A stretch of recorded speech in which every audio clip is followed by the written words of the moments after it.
జీవితంలో ఎప్పుడు first priority దేవునికి. నువ్వు పడకల మీద నుంచి లేవటంతో, యేసయ్యా నా మొట్టమొదటి మాట నీతో మాట్లాడాలి యేసయ్యా.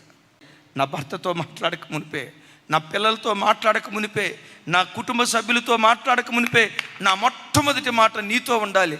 లేవటంతో, దేవా మరో నూతన దినం నాకు అనుగ్రహించినందుకు నీకు స్తోత్రం, నా ఆయుష్కాలాన్ని పొడిగించినందుకు స్తోత్రం. రాత్రి పడకల మీదకి వెళ్ళి మరలా తిరిగి లేవకుండా కాలగర్భంలో కలిసిపోయిన వాళ్ళు కోకొల్లలు ఉన్నారయ్యా. ఏ మంచి లేకపోయినా మరో నూతన దినాన్ని దయాకిరీటంగా నీవు అనుగ్రహించినందుకు నీకు స్తోత్రమయ్యా. నీ నాలుక మొట్టమొదట ఆయన నామ సంకీర్తన చేయాలి. డిసైడ్ చేసుకో. దేవుని వాక్యం మొట్టమొదట చూడకుండా సెల్ ఫోన్ చూడను, వాట్సాప్ అసలు ఫోను ముఖం పొరపాటును చూడను. నా కళ్ళు మొట్టమొదట నా దేవుని ధర్మశాస్త్రాన్ని వెతకాలి, ఆయన వాక్యాన్ని వెతకాలని మొదటి ప్రాధాన్యత దేవునికి ఇవ్వు. ప్రతి విషయంలో నిన్ను మొదటివాడిగా దేవుడు నిలవబెడతాడు. ఓ భక్తుడు అంటాడు, put God first, you never be last. నిజమే.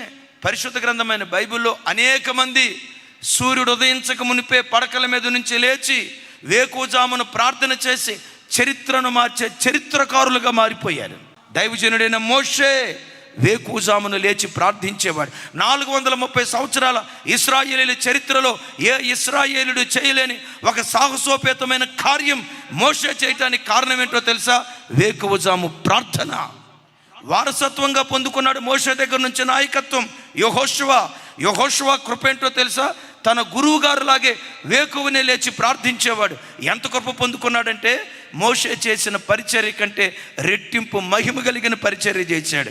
మోషే నాయకత్వం కనాను దాకే తీసుకొచ్చింది, యెహోషువ నాయకత్వం కనానులోనికి తీసుకొని వచ్చింది. ఆ వంశ పరంపరలో పుట్టినవాడే దావీదు. వేకువజాము ప్రార్థన అంటంతో దావీదు ఎలా ప్రార్థన చేసేవాడు తెలుసా? తూతూ మంత్రంగా ప్రార్థన చేసేవాడు కాదు.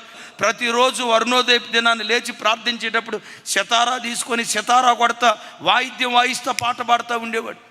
చరిత్ర మార్చే చరిత్రకారుడిగా మార్చబడ్డాడు. హిజ్కియా వేకువజామున లేచేవాడు, యెహోషాపాతు వేకువజామున లేచేవాడు. వీటన్నిటికి మించి మన ఆరాధ్య దైవం, మన గురువు, మన నాయకుడు, మన మార్గదర్శి యేసుక్రీస్తు వారు ఇంకనూ చీకటి ఉండగానే పెందల కడనే లేచి ఒలీవ కొండకు వెళ్ళి ఏకాంతంగా ప్రార్థన చేశాడు. చరిత్ర తిరగరాసిన చరిత్రకారుడిగా ప్రభు మారిపోయాడు. నేటికి చరిత్రను రెండుగా విభజించిన ఏకైక శక పురుషుడు ఆరాధ్య దైవం ప్రభు అయిన యేసుక్రీస్తు వారు.